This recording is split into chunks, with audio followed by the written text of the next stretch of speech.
Hi mga kainday at mga kababayan ko dyan sa Pilipinas, sa lugar ng San Juan, sakop ng San Benito, Surigao del Norte. Shout out sa aming masipag na Mayor Gina Sumando Minil, uban sa iyang esposo. Nakalimutan ko esposo niya, sinong pangalan? At sa mga kagawad, sa mga mabubuting kagawad. Kung wala akong kilalang sinong mabuting kagawad kasi hindi dyan ako nakatira. Basta, yun na yun. Shout out sa inyong lahat dyan. At sa aming kapitan sa San Juan na si Junel Polican, i-shout out ko kasi kilala ko. Itong video na ito, ginawa ko ito para ito sa mga taong nagsaksis sa kanilang pangarap, sa mga pabahay na pangarap. Kasi alam nyo, ang pabahay hindi basta-basta. Lalo na ngayon sa Siargao. Ang mahal ng mga bilihin, mga materialis, ang mahal-mahal talaga. Kaya sa mga nakabuo ng bahay, proud na proud talaga ako sa mga nakabuo ng bahay. Dahil alam ko kasi kung paano ang paghihirap. Alam ko kung paano makapundar, makapagawa ng bahay. Hindi basta-basta yung bahay na konkreto. Siyempre, nangangarap tayo ng konkreto na bahay kapag may trabaho tayo. Pag wala kasi tayong trabaho, paano tayo mangarap? Hindi naman natin kaya. So kung mayroon kayong sapat na sinasahod or income, kahit anong income, kahit hindi kayo abroad, mas mabuti na yung pangarapin nyo, yung konkreto, kasi ang panahon kasi ngayon, hindi na kagaya dati. Pero kahit kagaya dati, nakaranas rin ako ng yung bagyong malakas. Ang bahay namin, hindi naman sira na nga ngayon ang bahay namin. Ang nasisira noon talaga yung atip. Kasi nga ang atip noon, nipa, yung ganon. Oo, tapos ang style ng bahay, yung kabuuhan, hindi basta-basta kasi yung bahay ni tatay rin noon, matibay naman. Kahit kahoy, pero mga kahoy kasi na mga hardwood, kaya hindi basta-basta talaga nasisira or nagigiba. So ngayon, shout out ko ang lahat ng nagsaksis sa plano na pabahay. Kaya napaka proud sa mga nakapagawa ng bahay, lalo na sa mga konkreto na bahay, kasi ang konkreto na bahay talagang magkapital ka talaga ng malaki. Pero bilib na bilib ako guys sa ibang lugar dito bandang Bicol. Alam nyo ang mura ng materialis kasi nanonood kasi ako ng mga vlog. Yung mga charity na vlog kagaya sa Kalinga Prab kasi. Shout out sa kay Kalinga Prab. Shout out sa kay Kalinga Prab in Facebook and YouTube. Ako'y nagsubaybay sa lahat ng mga vlog ninyo, kung sino yung pinabahayan nyo. Bilib na bilib talaga ako sa charity na ito.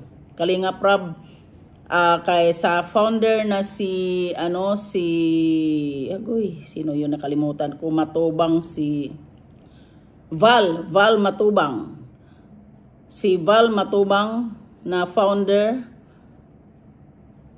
shout out sa iyo kahit hindi man ako lang ako, kung mga supporters lang ako na silent supporters, kasi bihira ako magkomento talaga. Mostly sa akin is nanonood lang talaga ako ng mga vlog. Bihira ako mag-comment kasi busy nga ako, hindi ako masyado. Basta nakikinig lang ako. Pag nagtrabaho, habang nagtatrabaho ako, nakikinig lang ako ng vlog nyo. Ito yung charity na nakikita ko, believe ako sa charity na ito. Mga bahay nila na project is puro konkreto. Itong sa kay Kalinga Prab na project, puro konkreto ang bahay. Kaya napakaswerte ng mga tag-sponsoran. At sa mga sponsor, shout out rin sa mga nag-sponsor. Dahil bilib na bilib ako sa charity na ito talaga. Wala akong masasabi, at saka very humble itong si Kalinga Prab. At saka yung tatay niya, yung founder kasi tatay niya yan, taga Mindanao yan. Hindi ko alam, Davao ba yan? Oo. Shout out sa inyo. Bilib na bilib ako sa charity na ito. Itong charity Kalingap charity. Bilib ako. At number 1 doon sa founder at saka Pangalawa talaga itong si Kalinga Prab. Grabe ang ano nila, grabe ang charity nila, ang mga sponsor din nila, hindi basta-basta sponsor nila. Lalo na itong latest na video sa kay si Erica, kay Erica birthday, daig pang kinasal, believe ako. At saka ongoing na yung mga bahay nila. Shout out, tapos na tayo dito. Shout out ako sa mga nakapagawa ng bahay, abroad man or hindi. Dahil napakaswerte sa mga nakapagawa ng bahay na konkreto. Kasi danas ko kasi kung gaano kalaki ang ginagasto pag nagpagawa ng bahay na konkreto. Kaya sa ating lahat na magsikap lang tayo, hindi naman lahat ay puro abroad lang ang nagpakabahay. Kahit hindi abroad, nagpakabahay. Marami rin abroad na walang bahay. Baka kala nyo, maraming abroad na walang bahay. Hindi ko alam sa kanila kung bakit hindi sila nakabahay. O magkanya-kanya kasi tayo ng sa buhay. Siyempre, yung iba hindi natin alam kung ano ang sitwasyon nila sa pamilya nila. May mga rason na kung bakit hindi nakapagawa ng bahay. Ako nga, yung bahay ko, matagal yan bago yan natapos kasi nga isa-isa lang hanggat kasi hindi mo naman pwedeng magpagawa ka na isang lang kasi ang sahod mo, Diyos ko po, magkano lang naman sahod dito sa Hong Kong? Ang liit lang naman. Kaya kung magpagawa ng bahay, once na maubos na yung budget na yun, antay ka na naman ng ilang buwan or taon bago na naman madugtungan yun. Ganon yun. Kaya shout out dyan sa mga nakapagawa na ng bahay sa una-una sa aking classmate na si Elina Contreras. Kahit man napauwi siya na hindi niya na fully furnished, at least may sarili siyang bahay. Yan ay kapwa ko OFW dito sa Hong Kong, na classmate ko na taga San Benito. May best friend ko yan talaga siya. Yan, magkasundo talaga kami yan na classmate. Shout out dyan sa anak niya na si Marifel Solapas alias LL. Dahil rin mayroon na siyang sariling bahay na konkreto. Shout out dyan sa aking pamangkin na si Bimbit. Ano ba yan totoong pangalan ni Bimbit? Bimbit, anak ni Mana Carmen Sonico, kapatid ni John Sonico, John Sonico. Na yung rin dyan sa Numancia, Del Carmen. Dahil siya ay nakapagawa ng bahay. Shout out dyan sa kay Rotsi, sa asawa niya, sa kanila mag-asawa, dahil kahit nasa Pilipinas sila, nakapagawa sila ng bahay. Shout out dyan sa aking kapatid na Estela Daroca. Estela Busico, ano ba naman yung isip ko? Shout out sa kanya, kahit man hindi na fully furnished, pero ang bahay niya konkreto. Hindi pa yan siya abroad, may bahay na. Kasi nag-abroad siya, nagpapaaral siya, kaya hindi niya na basta-basta natapos-tapos na fully furnished ang bahay niya. Pero at least buo.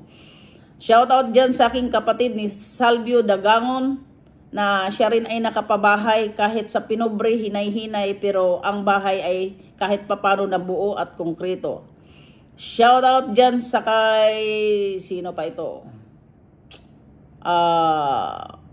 Yung mga, siyempre, yung kilala ko lang, yung naano ko lang, sa Kayayan Sonico, konkreto man or hindi, at least nakikita ko na may bahay na sila. May bahay na sila na sarili na maganda, matibay, kahoy yung gamit niya kahoy. At least yung kahoy niya, hindi basta-basta, mga hardwood kasi ang kahoy niya.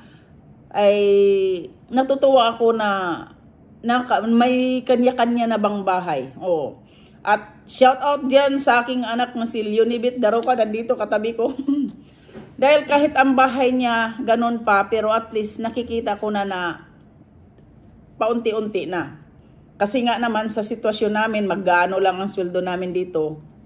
Ito ay isa-isa. Pag naubos na yung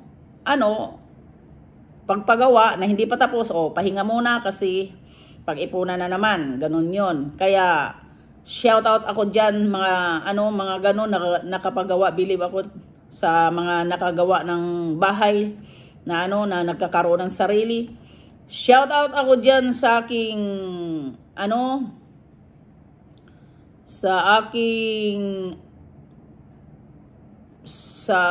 sino ba yung tawag? Sa aking pinsan.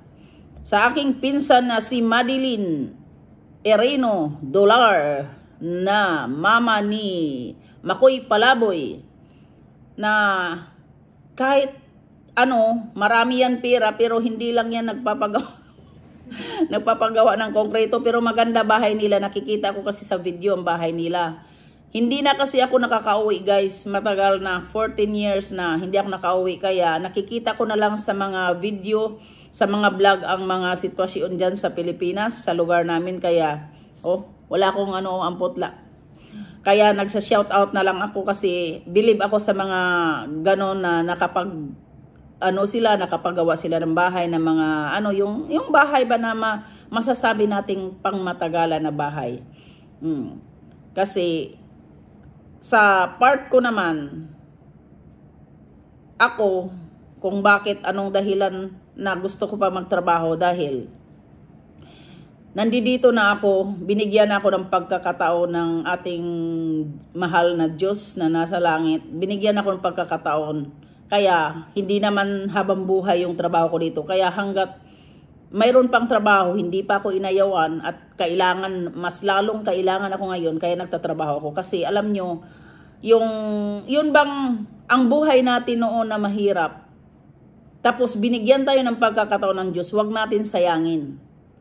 Wag nyo na, kung kayo ay binigyan ng pagkakataon, yun ay tanggapin nyo, at habang binigay pa sa inyo, ingatan nyo. Kasi may time naman na yung sabihin natin na hindi na ako magtrabaho kasi pagod na ko or ganun. So hanggat kaya nyo pa, ingatan nyo ang trabaho, kasi lingunin nyo ang pinanggalingan nyo kung sino tayo. Kasi ako, alam ko ang buhay namin, mahirap lang kami, mahirap kung sa mahirap. Dahil naranasan ko nag-aral, wala akong papel, pero yung panahon na yun, hindi ko problema ang papel. Dahil marami akong classmate magbibigay ng papel sa akin.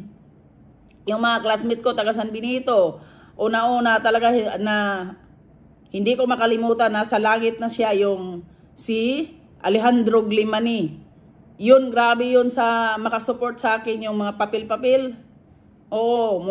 Mulaong na doon si Ando. Day, sus, jari papil, ugay, singkabiro. Kasi, grabe namin, mahirap lang kami talaga.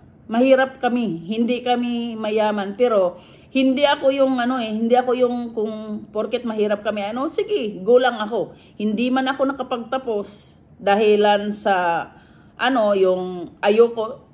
Ako, gusto akong paralin ng tatay ko talaga noon, pero, ako ang umayaw.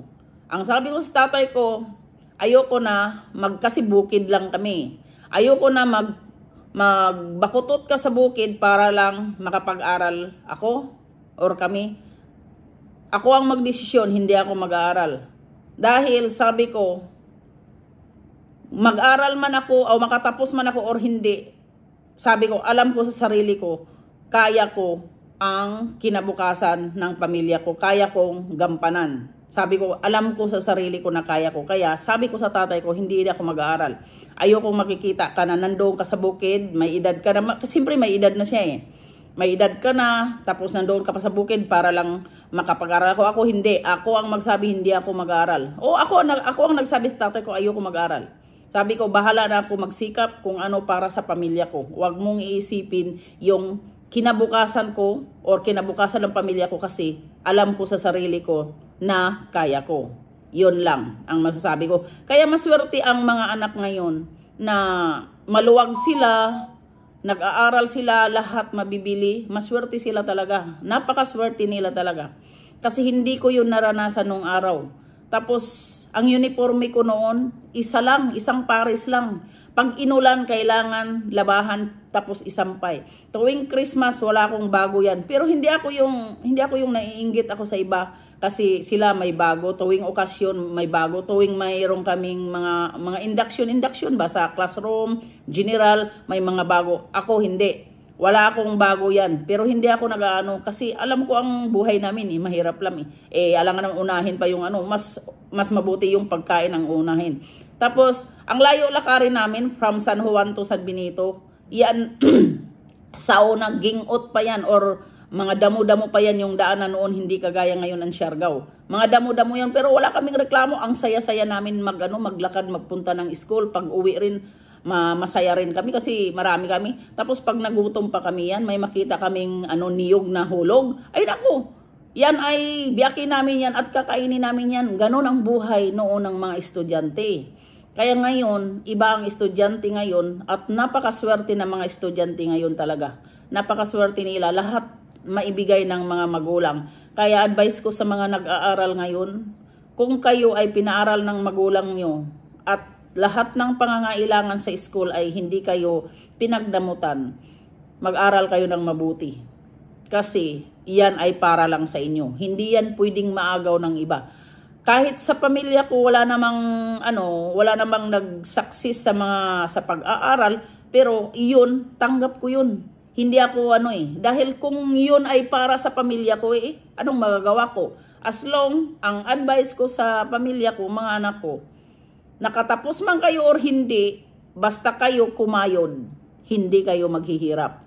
Yun lang ang pinaka-the best natin na susi sa buhay natin. Huwag kayo maging tamad, kailangan kumilos, kailangan matyaga, kailangan mapagtiis. Magtiis ba kung ano yung dahil ang pera, pag kinita mo ang pera, makaramdam ka ng pagod. Lalo na kung malaki ang kitain mo, malaki rin ang pagod na maranasan mo. Kaya wag kayo magsawa hanggat buhay kayo sa mundo at malakas, kumakain araw-araw, magtrabaho. Wag kayo yung ugali na porkit nag-edad ng 40, sasabihin ng iba matanda na hindi magtrabaho. Hindi po. Dahil mga tao dito sa ibang bansa, hanggat kayang gumalaw, nagtatrabaho sila dito. Nandiyan dyan sa mga fast food, nagtatrabaho kung hindi man sa fast food, basta nandoon nagtatrabaho sila, hindi sila yung nag-i-stop. Sabihin man natin dyan sa Pilipinas, pinipili ang so diskarte na lang kung ganon man ang sa atin sa Pilipinas. So diskarte na lang kung anong trabaho, kagaya yan, sariling hanap buhay, yung ganon. At saka, lalo na ngayon sa Siargao is marami ng paraan na para kumita. Kung ano sa tingin nyo na kikita, pasukin nyo, itry nyo. Tapos, pag halimbawa na medyo bumagsak, wag kayong mag-stop, bumangon kayo. Dahil pagbangon nyo, kung makatiis kayo or mapagtiisan nyo, kung babangon kayo, alam nyo ang kapalit noon is kasaganahan na. Ganon talaga ang buhay. Minsan nadadapa tayo, minsan bumabagsak tayo, pero huwag kang sumuko. Bangon ka pa rin para yon iahon mo. Para bang yung nadapa ka, tapos kailangan bumangon ka. Ganon lang yun guys. Kaya ngayon sa buhay natin, lalo na ngayon na generasyon, hindi pwedeng hindi magtrabaho. Kailangan magtrabaho. Kailangan ang mag-asawa may income. Hindi lang ang isa. Kasi kung isa lang ang nagtrabaho, ito tandaan nyo, kung isa lang nagtrabaho, tapos ang anak nyo is 5, tapos ang sahod sa isang buwan, halimbawa 5 ang anak, ang sahod sa isang buwan is nandoon lang sa 10,000. Ang 10,000 na yan sa isang buwan hindi kasya. Alam nyo kung bakit? Bawasan agad ng kuryente. Bawasan agad ng pagkain pang araw-araw. Paano kung nag-aaral ang mga anak? Uniforme. Kung lahat yung nag-aaral, uniforme lang, wala na. Tapos yung mga bayarin sa school, di ba? So, kung isa lang ang kumayod, talagang magipit. Gipit talaga kung isa lang kakayod. Tapos 10,000 lang ang income mo sa isang buwan.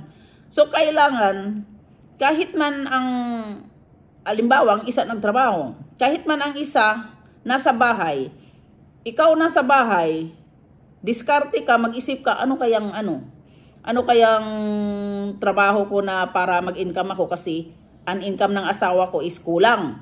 Kapag kulang ang income ng asawa nyo, diskarte kayo kung kung ano yung maidagdag ninyo na para magkasya sa pamilya ninyo. Ganun lang. Kaya proud ako sa mga nagkaroon ng bahay. Proud na proud talaga ako sa nagkaroon ng bahay. Kasi hindi madali ang magpagawa ng bahay. I-shout out ko pala yung isang yung isang vlogger pala na believe rin ako, si pangalawang vlogger na charity na vlogger na pangalawang believe ako itong si Pugong Biyahero. Pugong Biyahero sa Facebook, ganon rin si Sir Paul yan eh. Ganon rin sa YouTube. Hindi ako nagko-komento kaya hindi ako nila masyado bihira ako mag-comment. Pero mga upload nila is pinapanood ko talaga. Yung si Pugong Biyahero naman, ang mostly tinutulungan niya yung nasa bukid na nakatira, mga igorot, yung ganon, nasa bukid nakatira, bandang Mindanao. Yun ang mga tinutulungan niya na pinabahayan niya. Ang gaganda ng bahay niya, na project, native ang gamit ng bahay niya, yung mga yun? Sanipa, ano ba yan? Yung ngayon? Amakan. Ang mga bahay niya na project is amakan. Terno talaga yan, pero ang cute, ang gaganda rin. Ang gaganda rin talaga, ang cute ng mga bahay. Kaya yung sa bukid, banda ng mga tao doon, hindi nga alam nila yung pera, hindi nga kilala ang pera eh. Yung iba hindi kilala ang pera. Kasi hindi sila nakakahawak ng pera. Mayroon pang kumakain ng damo. Na napuntahan nila ni Pugong Biyahero.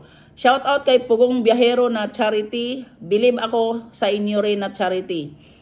Ako'y nanonood, nagsusubaybay ng mga ninyo. Wala akong skip na ads dahil ako ay talagang pag YouTube ang pag-usapan, naka-premium ako. So walang skip na ads. Yun, believe ako yung mga ganong charity. Kasi mostly ang dito sa YouTube ang pinapanood ko talaga yung nakaka-touch ba, yung nakaka-touch na mga na mga video ba, lalo na sa kay Raffy Tulfo in action, yung mga ganyang mga video, mga content, nakaka-inspire kasi yung iba. Tapos sa kay Raffy Tulfo marami kang matutunan na yung parte sa mga kung anong dapat gawin sa mga rules, sa mga batas ba. Yun ang hinahabol ko kay Raffy Tulfo, parte sa batas, marami kang matutunan doon. Sa mga vlogger na mga charity, number 1 hanga ako kay Kalingap na charity, na founder si Val Matugas. Matugas. Si Val Matubang na founder, believe ako. Pangalawa yung si Kalingap Prab, at saka sa lahat ng keyboys ng Kalingap, believe ako sa inyo kung mag-scout kayo. Nanonood ako sa kanila ni Rowel Maglalag. Rowel na partner niya si Richelle. Yan. At saka kay Ido. Yan yung mga yan yung mga sinubaybayan ko. Yung iba kasi hindi ko pa kilala eh. Yung iba. Pero lahat ng upload, biruin mo yung premiere ni Kalingap 2 times na yan. Premiere niya umabot ng 100 o more than 100k na viewers. Grabe, believe ako. Tiningnan ko sa social blade yung ni Kalingap Prab. Grabe, ang laki ng income. Sa social blade makikita kasi doon yung normal lang na income. Yung mga sa ads lang, doon makikita. Yung mga palipad hindi makikita. Pero sa ads lang nakikita mo na kung yung niya, yung income niya. Kaya dito lang magtatapos ang aking mga kwento at ang aking mga sinasabi na kung sino yung mga nagsucceed sa kanilang bahay, sa hindi pa natapos ang bahay. Believe ako at magpasalamat tayo sa Diyos na nagkaroon tayo at binigay sa atin. Kaya laban lang tayo hanggat malusog, healthy. Yon number one kong kayamanan, guys, is kalusugan. Kalusugan ko at kalusugan ng pamilya ko, yan ang number 1 kong kayamanan. Hindi sa akin kayamanan ang pera. Ang pera, pangalawa lang yan. Unang kayamanan ko na pinapasalamatan sa Diyos is yung kalusugan ko, kalusugan ng pamilya ko. Yon number 1 kong pasalamat dahil sa tagal ko na dito sa abroad, ako'y malapit na mag 30 years sa abroad. Purihin ang Diyos, purihin ang Ama na nasa langit. Ang family ko is wala akong na-experience na parte sa kalusugan na talagang hindi maganda. Yon ay galing sa Diyos na ibinigay sa pamilya ko. Kaya sa pera, wag kayo masyado sakim sa pera. Ang pera is pera lang, nakikita lang yan. Kaya ako, kung pera pag-usapan, hindi ako sa pera, hindi ba ako yung sobrang nasisilaw sa pera? Ang sa akin is yung kalusugan ko at kalusugan ng pamilya ko, masaya na ako sa mundo.